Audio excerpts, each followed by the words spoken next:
नया साल आता है और लोग अपने टैक्स बचाने की होड़ में लग जाते हैं। उनके दिमाग में आइडियाज़ चलने लग जाते हैं कि अब हम कहाँ पर इन्वेस्टमेंट करें, जहाँ पर हम अपने टैक्स को सेव कर सकें, अपनी इनकम को कम दिखा सकें, ताकि हमें कम से कम टैक्स जो है ना, वो सरकार को देना पड़े, यानी कि इनकम टैक्स हमारा कम से कम हो। और लोगों के पास ज़्यादातर 2 तरीके होते हैं, एक तो होता है नेशनल पेंशन स्कीम, या फिर सबसे ज़्यादा जो यूज़ किया जाता है वो है पीपीएफ।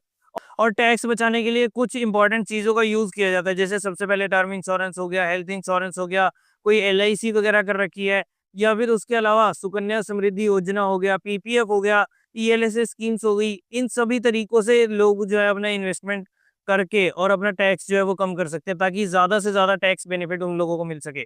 तो आज की वीडियो में मैं आप लोगों के लिए ऐसे ही टैक्स बचाने के लिए बेस्ट ऑप्शन जो है वो लेकर आया हूँ, और साथ ही साथ ऐसा ऑप्शन लेकर आया हूँ जहाँ पर आपको मैक्सिमम रिटर्न भी मिलता है, जो सेव भी है, टैक्स भी बचाता है, और साथ ही साथ आपको अच्छा खासा पैसा जो है वो भी ग्रो करके देता है। तो अगर आप लोग भी इस नए साल के अंदर टैक्स बचाना चाहते हो और अपनी इन्वेस्टमेंट को इस टाइप से पार करना चाहते हो कि आपका टैक्स भी बचे और आपको रिटर्न भी मैक्सिमम मिले, तो आज की वीडियो आप ही लोगों के लिए है।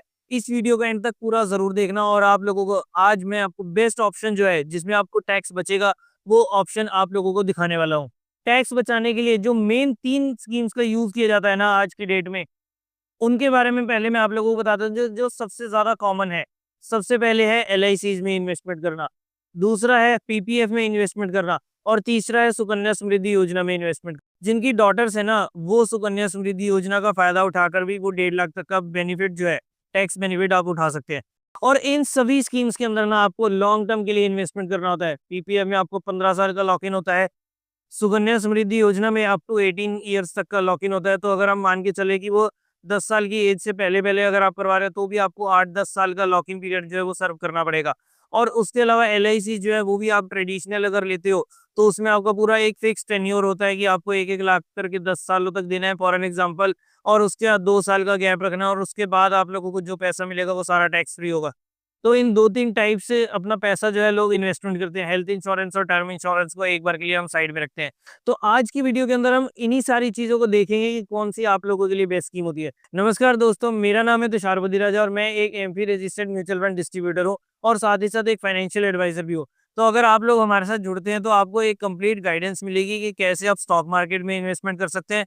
उसमें भी मैं एनएसई रजिस्टर्ड हूँ, वहाँ पर भी आपको एनएसई रजिस्ट्रेशन मेरा आप स्टॉक्स का जो है वो आप लोगों को नज़र आ जाएगा। उसके अलावा म्यूचुअल फंड में हम कैसे काम कर सकते हैं, वो मैं अपने क्लाइंट्स का पैसा मैनेज करता हूँ। तो आप लोग भी अगर अपने म्यूचुअल फंड के पोर्टफोलियो को मैनेज करवाना चाहते हैं, तो उसके लिए भी आप हमारे साथ जुड़ सकते हैं। थर्ड इम्पॉर्टेंट चीज़ कि आप अगर इंश्योरेंस सर्विसेज लेना चाहते हैं, तो उसमें भी हम आप लोगों को बेस्ट ऑफर जो है वो प्रोवाइड करते हैं, ताकि आप लोगों को ऑनलाइन रेटों से भी कम के रेट पे आपको वो पॉलिसी मिल सके। इस नंबर पर और मेल आईडी पर आप हमारे साथ कॉन्टैक्ट कर सकते हैं। अपनी जो भी क्वेरीज़ हैं, जो भी आप लोगों को कोटेशंस चाहिए, तो वो सारी चीज़ें आप लोगों को मिल जाएँगी। उसके अलावा म्यूचुअल फंड्स का अगर आप पोर्टफोलियो रिव्यू करवाना चाहते हैं, तो उसके लिए भी आप हमारे साथ कॉन्टैक्ट कर सकते हैं। इंस्टाग्राम पर डीएम कर सकते हैं, टेलीग्राम पर मैसेज कर सकते हैं। तो ज़रिए तो बहुत सारे हैं, जहाँ से आप अपनी प्रॉब्लम्स को रिज़ॉल्व करवा सकते हैं हमारे साथ जुड़ के। बस देर है तो आप लोगों की, कि आप लोगों को एक सही स्टेप उठाना है और एक सही इंसान के पास आपको जाकर अपनी फाइनेंशियल नीड्स की हेल्प लेनी है। सो म्यूचुअल फंड्स में इन्वेस्टमेंट के लिए आपको नीचे डिस्क्रिप्शन में लिंक मिल जाएगा। अगर आप लोग म्यूचुअल फंड्स के अलावा स्टॉक मार्केट में डायरेक्टली इन्वेस्टमेंट करना चाहते हैं, आप जानना चाहते हैं कि कौन से आईपीओज़ में लगाना चाहिए, और उसके अलावा कौन-कौन से स्टॉक्स जो हैं इस टाइम एक अच्छे लेवल्स पर हैं, जहाँ पर हमारे को बाइंग अपॉर्च्युनिटीज़ मिल सकती है। किसी भी टाइप की कोई रिकमेंडेशंस नहीं होती, मैं आप लोगों के साथ अपने सजेशंस जो हैं, अपने चार्ट्स जो है वो दिखाता हूँ। तो उसके लिए आपको नीचे डिस्क्रिप्शन में जाना है, सारी डिटेल्स आप लोगों को मिल जाएगी। हमारे दिए हुए लिंक्स पर क्लिक करके आपको डीमैट अकाउंट ओपन करना है, और बाकी एक्स्ट्रा बेनिफिट्स का जो फ़ायदा है, ₹100 का वेलकम बोनस जो है वो आप लोगों को मिल जाएगा, और साथ ही साथ एक्स्ट्रा बेनिफिट्स जो है जिनकी डिटेल्स आपको डिस्क्रिप्शन में मिल जाएगी, उसके बारे में भी आप यहाँ पर जान सकते हैं। चलिए, अब बिना किसी देरी के सीधा चलेंगे अपनी स्क्रीन पर, और मैं अब आप लोगों को कुछ चीज़ें दिखाने वाला हूँ, जिसके बाद शायद हो सकता है कि आप लोगों की भी आँखें खुले, और अब आप अपनी, जैसे मार्च आने वाला है, तो उससे पहले-पहले अपनी टैक्स प्लानिंग करना चाहें, तो वो आप किस टाइप से कर सकते हैं। हालाँकि मार्च तक का वेट करना नहीं चाहिए, अपनी टैक्स प्लानिंग जो है हमारे को स्टार्टिंग से ही रखनी चाहिए। तो चलिए, अब मैं आप लोगों को सीधा लेकर चलता हूँ स्क्रीन पर। बट उससे पहले एक चीज़ का मैं आप लोगों को बता देता हूँ कि एक होती है ईएलएसएस स्कीम। अब ईएलएसएस का मतलब होता है in equity linked saving scheme, जो एक ओपन एंडेड इन्वेस्टमेंट ऑप्शन होती है विद मैंडेटरी 3 साल का लॉक इन पीरियड। इस स्कीम के अंदर अगर आप इन्वेस्टमेंट करते हैं, तो आपको टैक्स बेनिफिट्स मिलेंगे under section 80 C of income tax act 1961, जहां पर आपको 1.5 लाख रुपए तक की टैक्सेशन का पर बेनिफिट्स जो है वो मिल सकते हैं। पीपीएफ होता है पब्लिक प्रोविडेंट फंड, जहां पर आपको 15 साल का लॉक इन पीरियड जो है वो सर्व करना पड़ता है, और उसके बाद अगर आप इसे एक्सटेंड करना चाहें तो आप 5-5 साल के लिए आप इसे एक्सटेंड भी कर सकते हैं। और तीसरी स्कीम जिसके बारे में हम आज की वीडियो में बात करेंगे वो है सुकन्या समृद्धि योजना। ये एक ऐसी स्कीम है जो आप अपनी गर्ल चाइल्ड के लिए, उसके फ्यूचर एजुकेशन के लिए या फिर उसके मैरिज के लिए इस पैसे के लिए इन्वेस्टमेंट कर सकते हैं। ये पूरी तरह से टैक्स फ्री होता है और इसकी एलिजिबिलिटी होती है कि बच्चा आपका यानी कि बेटी आपकी 10 साल से छोटी होनी चाहिए at the time of opening this account. Minimum deposit इसमें 250 रुपये की और मैक्सिमम भी आप इसमें 1.5 लाख रुपए तक इन अ फाइनेंशियल ईयर इन्वेस्ट कर सकते हैं। और ये अकाउंट भी टैक्स फ्री होता है, इसमें भी आपको 1.5 लाख रुपए तक का टैक्स बेनिफिट मिलता है under section 80C of income tax act 1961। तो पीपीएफ अकाउंट और सुकन्या समृद्धि योजना का अकाउंट जो है आप किसी भी बैंक में जाकर, ऑथराइज बैंक में जाकर आप ये अकाउंट जो है वो ओपन करवा सकते हैं। लेकिन 1.5 लाख तक का बेनिफिट ही एटीसी के अंडर मिलता है। और आप चाहे ईएलएसएस फंड्स यानी कि जो म्यूचुअल फंड्स होते हैं उनमें आप लगा सकते हैं, पीपीएफ में लगा सकते हैं या सुकन्या समृद्धि योजना में लगा सकते हैं। इन तीनों में अगर आप पैसा डिवाइड भी करते हैं ना तो भी आप लोगों को मैक्सिमम इन्वेस्टमेंट आप जितनी मर्जी कर सकते हैं, लेकिन मैक्सिमम जो टैक्स रिबेट मिलेगी वो मिलेगी आपको केवल और केवल 1.5 लाख रुपए तक के ऊपर। तो अभी आज की वीडियो में हम 1.5 लाख रुपए या उससे भी कम के एग्जाम्पल को ही लेकर चलते हैं, ताकि आपको सारा का सारा पैसा जो है वो इन्वेस्ट करना है और उसके ऊपर आपको 1 रुपए का भी टैक्स नहीं देना। तो इसी एग्जाम्पल के ऊपर हम आज की वीडियो के अंदर पूरा बात करने वाले हैं। आज की डेट में बात करें तो पीपीएफ का इंटरेस्ट रेट जो चल रहा है वो है 7.1%, सुकन्या समृद्धि योजना का चल रहा है 8.2% और ईएलएसएस का मैं अभी आप लोगों को स्क्रीन पर ले जाकर सारी चीजें जो है वो दिखाने वाला हूँ। तो आप लोगों को वीडियो के एंड में आपको पता लग जाएगा बेस्ट आपके लिए टैक्स बचाने के लिए इन्वेस्टमेंट स्कीम कौन सी है और किस में आप लोगों को इन्वेस्टमेंट करनी चाहिए। तो चलिए अब दिखाता हूं मैं आप लोगों को कुछ स्क्रीनशॉट्स, कुछ दिखाता हूं मैं आप लोगों को अपनी प्रेजेंटेशन, और उसके बाद आप ही वीडियो के एंड तक डिसाइड करेंगे कि आपको इसमें इन्वेस्टमेंट करनी चाहिए या नहीं। पीपीएफ में आपको मिनिमम साल में 500 रुपये डालने होते हैं और मैक्सिमम आप 1.5 लाख रुपए तक का डाल सकते हैं, जिसमें आपको टैक्स बेनिफिट मिल जाएगा। उसके अलावा सुकन्या समृद्धि योजना में मिनिमम आपकी इन्वेस्टमेंट जो है वो 250 रुपये की होनी चाहिए और मैक्सिमम आप 1.5 लाख रुपए तक डाल सकते हैं।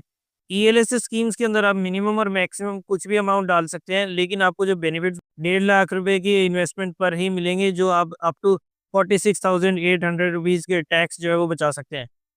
पीपीएफ, सुकन्या समृद्धि योजना और ईएलएसएस के अंदर, तीनों स्कीम्स के अंदर आप किसी भी टाइप से इन्वेस्टमेंट, चाहे आप वन टाइम डालना चाहें या फिर आप मंथली इंस्टॉलमेंट्स के थ्रू डालना चाहें, तो वो आप यहाँ पर पीपीएफ के अंदर डलवा सकते हैं, सुकन्या समृद्धि योजना में भी डलवा सकते हैं और साथ ही साथ ईएलएसएस फंड्स में भी डलवा सकते हैं। ईएलएसएस फंड में इन शॉर्ट आप लोगों को बताना चाहूँ, ये एक ऐसा म्यूचुअल फंड है जहाँ पर आपको टैक्स बचाने के लिए मौका मिलता है, 3 साल का लॉक इन होता है और साथ ही साथ इसमें रिटर्न्स जो है आप लोगों को मिल जाते हैं, और ये सारा का सारा बेस्ड होता है मार्केट के ऊपर, यानी कि स्टॉक मार्केट के ऊपर। कंपैरिजन की बात करें तो ईएलएसएस स्कीम्स में आप लोगों को कम लॉक इन पीरियड जो है वो सर्व करना पड़ता है as compare to other investment options like PPF, national saving certificate या फिर टैक्स सेविंग बैंक एफडीज के ऊपर। और साथ ही साथ एक और इम्पॉर्टेंट बेनिफिट जो है वो इसका वो ये है कि इसमें हम इन्फ्लेशन को आराम से बीट कर सकते हैं। अब मैं आप लोगों को एक टेबल दिखाता हूँ कि कैसे ईएलएसएस स्कीम्स जो है वो ट्रेडिशनल टैक्स सेविंग ऑप्शन से डिफरेंट है। तो लॉक इन सबसे पहले पीपीएफ में 15 साल का होता है, नेशनल सेविंग सर्टिफिकेट में 5 साल का होता है, टैक्स सेविंग एफडी में 5 साल का होता है और ईएलएसएस में 3 साल का होता है। तो यानी कि सबसे कम लॉक इन पीरियड हमारे को ईएलएसएस में सर्व करना होता है। रिटर्न्स की बात करें तो पीपीएफ में आज की डेट में रिटर्न जो चल रहे हैं वो है 7.1%, नेशनल सेविंग सर्टिफिकेट में चल रहे हैं 7.7%, टैक्स सेविंग एफडी में 6 से 7% का चल रहा होता है और ईएलएसएस में अगर हम ऑन एन एवरेज बात करें तो लगभग 14% के आसपास का रिटर्न जो है हमारे को मिल रहे हैं। अब रिटर्न्स के ऊपर टैक्स की बात करें कि टैक्स हम यहाँ पर कितने बचा सकते हैं, तो देखिए अब आप लोगों को बेनिफिट्स का फर्क पड़ेगा। पीपीएफ में आपका जितना भी पैसा इन्वेस्ट होता है वो सारा का सारा टैक्स फ्री है। नेशनल सेविंग सर्टिफिकेट में टैक्सेबल होता है आपके स्लैब रेट के हिसाब से, और same with tax saving FD, तो उसमें भी आपका स्लैब रेट के हिसाब से टैक्सेबल लगता है। ईएलएसएस में क्या होता है कि आपका साल का 1.25 लाख रुपए आप सेव कर सकते हैं, उसके ऊपर आपको 0% टैक्स देना है और उसके बाद जो 1.25 लाख के ऊपर आपको प्रॉफिट होगा ना, उसमें आपको 12.5% का टैक्स जो है वो देना पड़ता है। अब मैं आप लोगों को एक एग्जांपल से कुछ समझाने की कोशिश करता हूँ कि आप लोगों को इन्वेस्टमेंट किस में करनी चाहिए। देखिए अगर ईएलएसएस स्कीम्स में 1.25 लाख के ऊपर टैक्स लग भी रहा है ना, तो भी आप लोगों को नेट में कितना रिटर्न मिलेगा, या एट द एंड हम देखेंगे 20-22 साल 24 साल के आसपास का, मान लो मार्च 2001 से हम इन्वेस्टमेंट करनी चालू करते हैं और 2024 अब खत्म हो गया है, तो उसमें अब हम 2024 तक का अगर हम डेटा देखेंगे ना, 24 सालों के अंदर हमारे को कितना रिटर्न पीपीएफ में मिला वर्सेस कितना रिटर्न हमारे को ईएलएसएस स्कीम्स में मिला। तो ये चीज मैं अब आप लोगों के सामने प्रेजेंट करता हूँ और इसके रिजल्ट्स जो है ना बहुत शॉकिंग होने वाले हैं। तो उस चीज का स्क्रीनशॉट आप लेकर अपने पास रख सकते हैं, ताकि आप लोगों को भी पता चले कि भाई टैक्स देना बेनिफिट है या फिर टैक्स बचाना बेनिफिट है। तो चलिए अब हम एक इन्वेस्टमेंट लेते हैं कि हर साल आप लोगों को 1 लाख रुपए इन्वेस्ट करते हैं और हम दो चीज़ों में कंपैरिजन करेंगे। एक करेंगे पीपीएफ के इंटरेस्ट रेट में, साल दर साल कैसा कैसा इंटरेस्ट रेट चलता रहा, ये सारी चीज़ें हम रिकॉर्ड करेंगे। और साथ ही साथ ईएलएसएस साल दर साल उसका इंटरेस्ट रेट क्या था और उसके बाद हमारी वैल्यू जो है ईयर ऑन ईयर बेसिस पर किस टाइप से बन रही है, इसके बारे में हम सारी कैलकुलेशंस जो है आप लोगों को दिखाते हैं। तो मार्च 2001 में आपने 1-1 लाख रुपए पीपीएफ में इन्वेस्ट करे और 1 लाख रुपए आपने ईएलएसएस फंड्स में इन्वेस्ट करे। उस टाइम इंटरेस्ट रेट चल रहा था पीपीएफ का 9% का। तो मार्च 2002 में हमारी दूसरी किस्त गई और वैल्यू हो गई हमारी पीपीएफ की 2,09,000 रुपए। और उस साल ईएलएसएस फंड्स ने इंटरेस्ट रेट दिया था 10.9 का और 1 लाख रुपए हमने वहाँ पर भी जमा कर दिए। तो हमारी दूसरे साल यानी कि मार्च 2002 के बाद हमारी वैल्यू होगी ईएलएसएस में 2,10,000 रुपए। तीसरे साल हमने 1-1 लाख रुपए और जमा करे और तीसरे साल पीपीएफ का इंटरेस्ट रेट था 8%, जबकि ईएलएसएस फंड्स ने हमारे को रिटर्न दिया था -5.9% का। तो 3 साल बाद हमारी वैल्यू होगी पीपीएफ के अंदर 3,25,000 और ईएलएसएस फंड्स के अंदर हो गई हमारी 2,98,000। अब सबसे ज्यादा दिक्कत ही यहीं पर आती है, यहाँ पर दिक्कत आती है सबसे ज्यादा कि लोग अपनी इन्वेस्टमेंट को क्यों चेंज करते हैं या लोग अपने इन्वेस्टमेंट को लॉन्ग टर्म तक क्यों नहीं रख सकते। 3 साल बाद जहां पर पीपीएफ में हमारे को गारंटी रिटर्न मिला 3,25,000 रुपए का, जबकि ईएलएसएस फंड्स में हमारी जितनी हमारी इन्वेस्टमेंट थी ना उतना भी हमारे को रिटर्न नहीं मिला। 3 लाख लगाए थे बल्कि 2,98,000 रुपए के आसपास हमारे को रिटर्न मिल रहा है। रिटर्न भी क्या मतलब हमारी जो नेट इन्वेस्टमेंट है उससे भी कम हमारे को हमारी वैल्यू जो है, अगर हम वहाँ पर उस टाइम पर अपना पैसा विड्रॉ करना चाहें ना तो हमारे को ऑलमोस्ट 27,000 रुपए का नुकसान जो है हमारे को एज कम्पेयर टू पीपीएफ झेलना पड़ेगा। और बस इस स्टेज के बाद 80% लोग अपनी इन्वेस्टमेंट जो है ईएलएसएस फंड से निकाल देंगे, बंद कर देंगे वहां पर अपनी और इन्वेस्टमेंट करना। वो बोलेंगे भाई जितना लगा रखा है 3 साल बाद मैं ये पैसा भी सारा बाहर निकाल लूंगा और अपना पैसा जो है वो पीपीएफ के अंदर इन्वेस्टमेंट करते रहेंगे करते रहेंगे करते रहेंगे। अब आगे चलते हैं, पिक्चर तो दोस्तों अभी शुरू हुई है।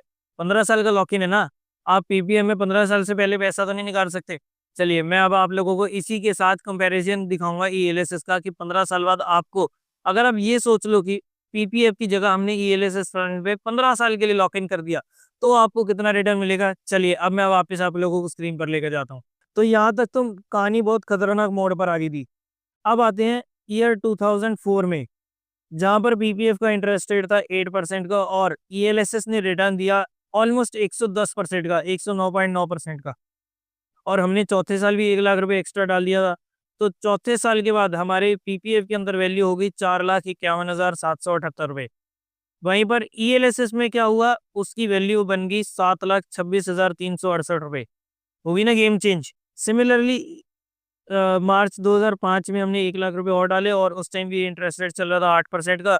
तो हमारी वैल्यू आ गई 5,87,920 रुपए और ईएलएसएस ने रिटर्न दिया 47% का। ईयर 2006 में 8% चलता रहा पीपीएफ का और 72% रिटर्न दिया हमारे को ईएलएसएस स्कीम ने। मार्च 2007 में भी हमारा 8% पीपीएफ में था और 1.5% का केवल रिटर्न आया उस टाइम ईएलएसएस स्कीम में। लेकिन अगर आप 7 सालों बाद हमारी वैल्यू देखेंगे तो 7 लाख रुपए हमने डाल दिए और पीपीएफ के अंदर हमारी 7 सालों के बाद 7 साल हमने लगातार 1-1 लाख रुपए इन्वेस्टमेंट करी है और पीपीएफ में हमारा जो भी इंटरेस्ट रेट था उसके अकॉर्डिंग आज की डेट में मार्च 2007 में वैल्यू बनती है 8,93,750 रुपए की। वहीं पर ईएलएसएस फंड्स में हमारी माइनस के रिटर्न्स देखने के बाद भी या 1.5% के रिटर्न देखने के बाद भी हमारी उस टाइम की वैल्यू बनती है 22,40,848 रुपए की, जो हमारी पीपीएफ की वैल्यू से ऑलमोस्ट 2.5 गुना है। नेक्स्ट ईयर 2008 में वापस से पीपीएफ का इंटरेस्ट था 8% का और ईएलएसएस ने दिया रिटर्न 21% का। मार्च 2009 में 8% का पीपीएफ का रिटर्न और जबकि ईएलएसएस स्कीम में -39% का रिटर्न हमारे को देखने को मिला था। अब मार्च 2009 के बाद हमने 9 लाख रुपए डाल दिए पीपीएफ में हमारे हो गए 12.5 लाख। वहीं पर जहाँ 2008 में ईएलएसएस में मेरे 28 लाख रुपए डल गए बन गए थे ना, 9 लाख के, 8 लाख के बल्कि, और 1 लाख और डालने के बाद मेरी अब वैल्यू गिरकर हो गई थी 18 लाख रुपए। और 10 साल बाद मेरे पीपीएफ में 10 लाख रुपए इन्वेस्टमेंट करने के बाद मेरी करंट वैल्यू हो गई थी 14.5 लाख रुपए कह रहा हूँ। जबकि वही 10 लाख रुपए अगर मैंने ईएलएसएस फंड में डाल रखे होते तो मेरी वैल्यू होती, करंट वैल्यू 2010 के अंदर 35,28,000 रुपए से ऊपर की। सिमिलरली ये सिलसिला आगे चलता रहा। 2012-13 में तो पीपीएफ के इंटरेस्ट रेट जो थे वो इंक्रीज भी हुए थे, जबकि ईएलएसएस फंड ने माइनस का रिटर्न भी दिया था 2012 के अंदर, और अंडर परफॉर्म किया था मार्च 2013 के अंदर भी, जहां पर ईएलएसएस स्कीम ने केवल 6.6% का रिटर्न दिया था, वहीं पर पीपीएफ ने 8.8% का रिटर्न दिया था। फास्ट फॉरवर्ड करते हैं 15 साल तक, तो मार्च 2015 में पीपीएफ का इंटरेस्ट रेट चल रहा था 8.7% का। तो उस टाइम तक हमने 15 लाख रुपए पीपीएफ के अंदर डाल दिए थे। 15 साल हमारे को हो गए और हमारी वैल्यू, मेच्योरिटी वैल्यू जो बनती थी वो थी 27,82,000 रुपए की। जबकि ईएलएसएस फंड्स के अंदर इतनी उतार चढ़ाव देखने के बाद भी हमारी उस टाइम पर उसी 15 लाख की वैल्यू बनती है 77,36,000 रुपए की। तो यहाँ पर अभी से आप देख सकते हैं कि ऑलमोस्ट 200% का डिफरेंस कह रहा हूँ मैं दोस्तों, 200% का डिफरेंस जो है हमारे को ऑलरेडी यहाँ पर पीपीएफ की वैल्यू और ईएलएसएस फंड्स की वैल्यू में हमारे को देखने को मिला है। फास्ट फॉरवर्ड करते हैं 2020 तक, बाकी डेटा आप लोगों के सामने है। तो 2020 तक हमने 20 लाख रुपए पीपीएफ के अंदर इन्वेस्टमेंट कर दिया। मान लो मैंने वो पीपीएफ वाली स्कीम जो थी 5 साल और एक्सटेंड कर दी, और हर साल में उसके अंदर भी 1-1 लाख रुपए डालता गया। तो 20 लाख रुपए डालने के बाद मार्च 2020 में मेरी वैल्यू बनती है 46,80,000 प्लस। और उस साल अगर आप ध्यान से देखेंगे तो 2020 के अंदर -24% का ईएलएसएस फंड्स में हमारे को रिटर्न मिला था। और फिर भी मेरी वैल्यू जो थी, जो 2019 में 1 करोड़ पार हो गई थी 19 लाख रुपए लगाकर, वो गिरकर 85 लाख रुपए रहेगी। यानी कि 20 लाख की इन्वेस्टमेंट मेरी पीपीएफ में होगी 46 लाख की, और जबकि ईएलएसएस फंड्स में होगी मेरी 85 लाख प्लस की। और अब आते हैं मार्च 2024 तक। 2024 तक, 2021 से लेके 24 तक पीपीएफ का रिटर्न जो है वो चल रहा है 7.1% का। और मार्च 2024 के अंदर अगर मैंने 24 लाख रुपए पीपीएफ में लगाए होते तो मेरी वैल्यू होती 2024 के अंदर करंट वैल्यू 66,02,000 प्लस। और वही चीज, वही 24 लाख रुपए अगर मैंने ईएलएसएस फंड्स में लगाए होते तो मेरी वैल्यू होती 2.5 करोड़ से ऊपर की। है ना बहुत ही अमेजिंग और बहुत ही शॉकिंग डेटा। अब नीचे मेरे को एक कमेंट सेक्शन में अपना एक सवाल का जवाब दे देना बस, कि अब यहाँ पर अगर मैं अपने पैसे को दोनों जगह से विड्रॉ करता हूँ, एक साइड पर मुझे मिलेगा 66 लाख रुपए बिल्कुल टैक्स फ्री, मुझे 1 रुपए का भी टैक्स नहीं देना। दूसरी जगह पर मुझे मिलेंगे 2.5 करोड़ रुपए, जहां पर मेरा 1.25 लाख का जो टैक्स बेनिफिट है, मतलब 1.25 लाख तक तो मुझे जो मेरा प्रॉफिट है, यानी कि 20 लाख रुपए, 24 लाख रुपए मैंने डाले हैं, 1.25 लाख यानी कि 25 लाख समझ लो, वहां तक मेरे को एग्जेम्पशन मिलेगी। और उसके बाद 2.5 करोड़ में से 25 लाख निकल गए तो 2 करोड़ 25 लाख पे मेरा 12.5% का टैक्स लगेगा। और उसके बाद वो टैक्स डिडक्शन के बाद मेरी नेट वैल्यू आती 1,96,87,500 रुपए के आसपास। तो मोटा मोटा अगर हम देखेंगे तो वहां पर मेरा टैक्स फ्री रिटर्न जो निकल कर आ रहा है वो आ रहा है 66 लाख रुपए का, 24 लाख रुपए मेरी खुद की इन्वेस्टमेंट करने के बाद। जबकि ईएलएसएस फंड्स में मेरी वही 24 लाख की इन्वेस्टमेंट बनकर आ रही है 1,91,00,000 रुपए, 1,96,00,000 के आसपास। तो अगर मैं लॉन्ग टर्म के लिए पैसा रख सकता हूँ, मान लो मैं 15 साल के लिए भी रखता हूँ, तो 15 साल के बाद भी आप डेटा कैलकुलेट कर सकते हैं कि आपको वहां पर कितना रिटर्न मिल रहा होगा, और यहाँ पर टैक्स कटवाने के बाद भी मुझे कितना नेट में जो है वो पैसा मिलेगा। अब आप लोग मुझे नीचे कमेंट सेक्शन में बताना कि आप लोग अगर लॉन्ग टर्म के लिए पीपीएफ में पैसा इन्वेस्ट कर सकते हो, इतना जिगरा रख सकते हो कि 15 साल तक आप उसमें हिलोगे भी नहीं और अपनी पैसे को रेगुलरली जो है वो इन्वेस्टमेंट करते रहोगे, तो क्या आप लोगों के लिए पीपीएफ ज्यादा बेटर ऑप्शन है या फिर आपके लिए ये ईएलएसएस फंड्स बेनिफिट है? बस ईएलएसएस की अगर आप वॉलेटिलिटी से हटेंगे ना, क्योंकि वो मार्केट के ऊपर बेस्ड है, और अगर आप उसकी वॉलेटिलिटी से नहीं डरेंगे ना, तो आई एम डैम श्योर कि आप लोगों को नेट में आप चाहे जिस मर्जी साल में से स्टार्ट कर लो, आप बोलोगे भाई वहां पर तो इतनी अच्छी रैली आ गई थी, ये है वो है, जो मर्जी आप रीजन दे लो। लेकिन अगर आप 15 साल भी अगर एटलीस्ट पीपीएफ की तरह डिसिप्लिन के साथ ईएलएसएस में इन्वेस्टमेंट करते हैं ना, तो आपको अलग ही नज़ारे जो है ईएलएसएस फंड्स के अंदर आप लोगों को नज़र आने वाले हैं। अब कौन सा ईएलएसएस फंड है, किसमें आप लोगों को इन्वेस्टमेंट करनी चाहिए, उसके लिए आप हमारे साथ कॉन्टैक्ट कर सकते हैं। आप हमारे साथ जुड़कर अपने म्यूचुअल फंड्स में इन्वेस्टमेंट कर सकते हैं। अपनी म्यूचुअल फंड की जर्नी, अपनी वेल्थ क्रिएशन की जर्नी को जो है हमारे साथ जुड़कर स्टार्ट कर सकते हैं। अब आप लोगों के लिए ना मैंने पीपीएफ से कंपैरिज़न तो कर दिया। अब आप लोगों के लिए मैं एक होमवर्क छोड़कर जाता हूँ कि अब आप इसे जो है सुकन्या समृद्धि योजना के 8.2% के या उसका पास्ट डेटा रिकॉर्ड निकालें कि हर साल उसका कितना इंटरेस्ट रेट था, और उसके अकॉर्डिंग जब से भी वो स्टार्ट हुई है ना सुकन्या समृद्धि योजना, तब से लेकर आज तक आप उसका interest rate year on year basis पर कैलकुलेट करें और उसके बाद आप उसके ऊपर कंपैरिजन करें कि उसका ईएलएसएस फंड से कैसा रिटर्न जो है वो आ रहा है। और इस चीज़ को आप खुद देखेंगे कि आपको कैसे इन्वेस्टमेंट करनी चाहिए, कहाँ पर इन्वेस्टमेंट करनी चाहिए। टैक्स बचाने के साथ-साथ दोस्तों वेल्थ क्रिएशन बहुत बड़ी चीज़ होती है। अगर आप यहाँ पर 66 लाख और उधर 2.5 करोड़, दोनों की वैल्यूज़ में डिफरेंस देख ही सकते हैं। अब यहाँ पर अगर मैं 12.5% का टैक्स दे भी दूँगा, मैं कहता हूँ 20% का टैक्स भी दे दूँ ना, तो भी मुझे आप खुद बताओ कि यहाँ पर कौन-सी वैल्यू जो है वो ज़्यादा बेटर लग रही है। 2 करोड़ 25 लाख के ऊपर अगर मैं 20% का टैक्स दे रहा हूँ, मैं कहता हूँ 1 करोड़ 96 लाख की जगह ना अगर मेरे को 1 करोड़ 80 लाख भी, मैं कहता हूँ मरे से मरा 1.5 करोड़ भी मिलेगा ना, तो भी वो 66 लाख से कहीं ज़्यादा बेटर है। ढाई गुना 3 गुना के आस-पास का वो फ़र्क आता है। टैक्स बचाने से ज़्यादा बेटर है दोस्तों टैक्स देकर ज़्यादा रिटर्न कमाना। आई होप आपको आज की वीडियो पसंद आई होगी। और वैसे भी टैक्स सेविंग का टाइम जो है वो आने वाला है। टैक्स आपको बचाने के लिए कुछ ना कुछ तरीके से पैसा लगाना ही होगा। तो क्यों ना आप लॉन्ग टर्म के लिए इन्वेस्टमेंट करना ही चाहते हो, पीपीएफ में डालना चाहते हो, एलआईसीज़ वगैरह करना चाहते हो, तो उससे बेटर है ना कि यहाँ पर आप इन्वेस्ट करें।